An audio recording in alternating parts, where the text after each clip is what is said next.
This gentleman runs the world's largest cryptocurrency exchange. And so if you're looking for insights into the world of crypto and where it's headed, no better place to start than with you. Thanks for doing this. Thank you. Thank you for having me here. CZ, let's begin with this. What does everybody in this room need to know and understand about crypto that they probably don't yet appreciate?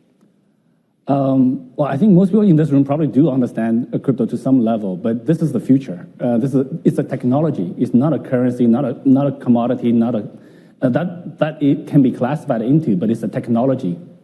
Technology and innovations do not stop.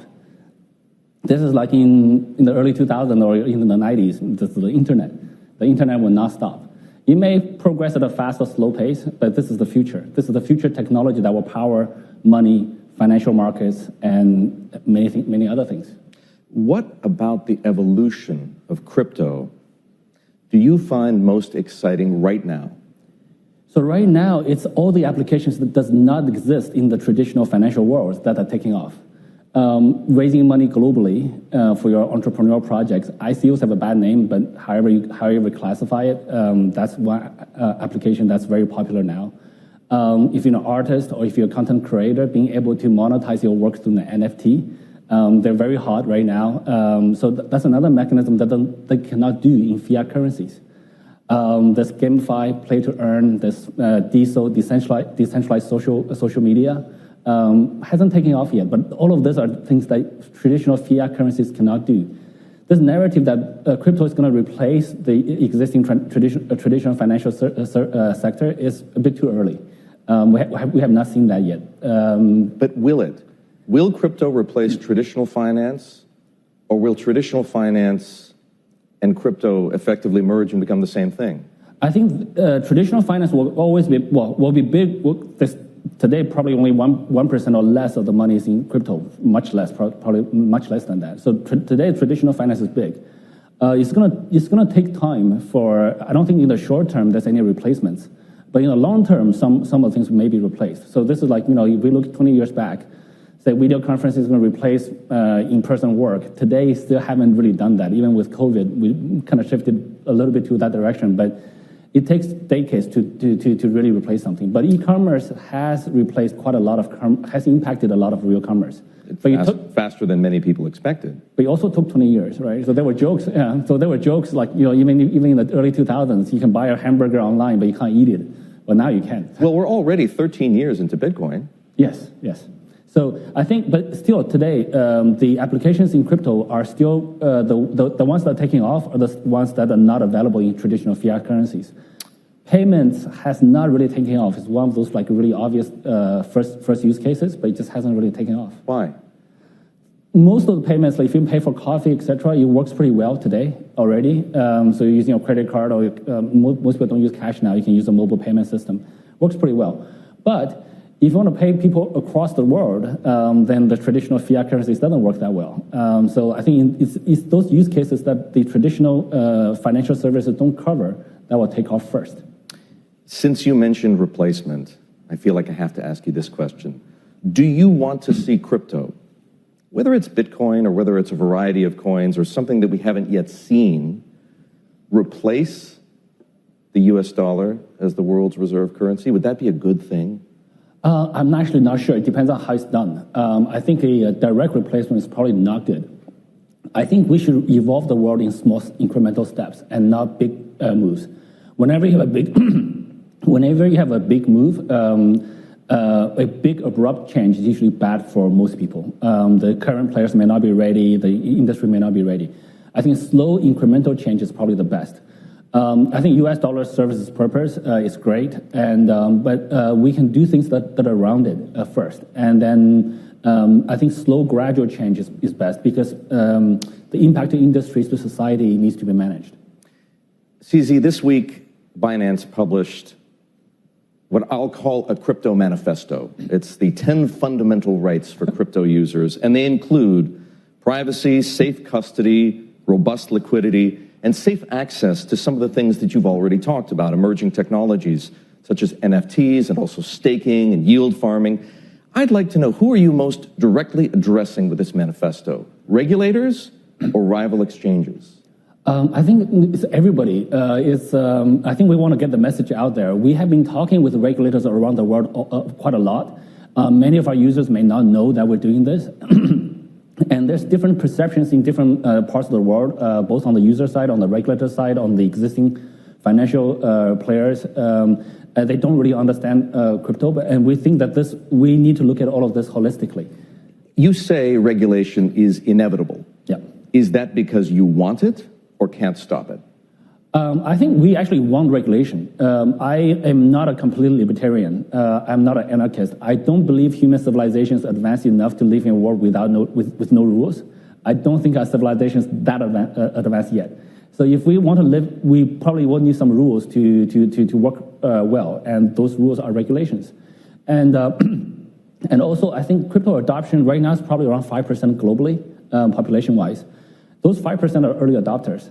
The rest of the 95% or the 90-something percent, most of the users probably will feel safer using a cryptocurrency exchange that's licensed, that have a local office, etc.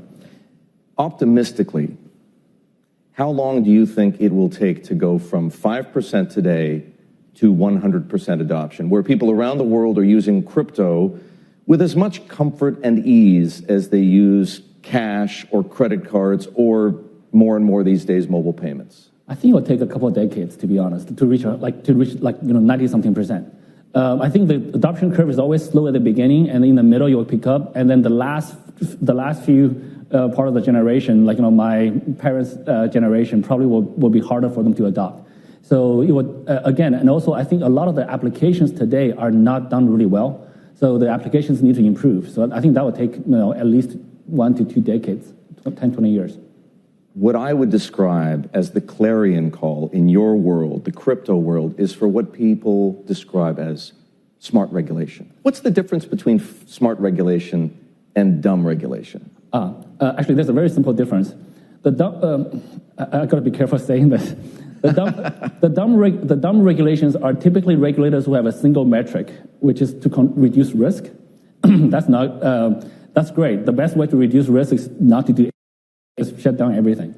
A smarter metric, or a secondary smart metric would be, what about economic growth metric? So you should reduce risk and while promoting economic growth and innovation.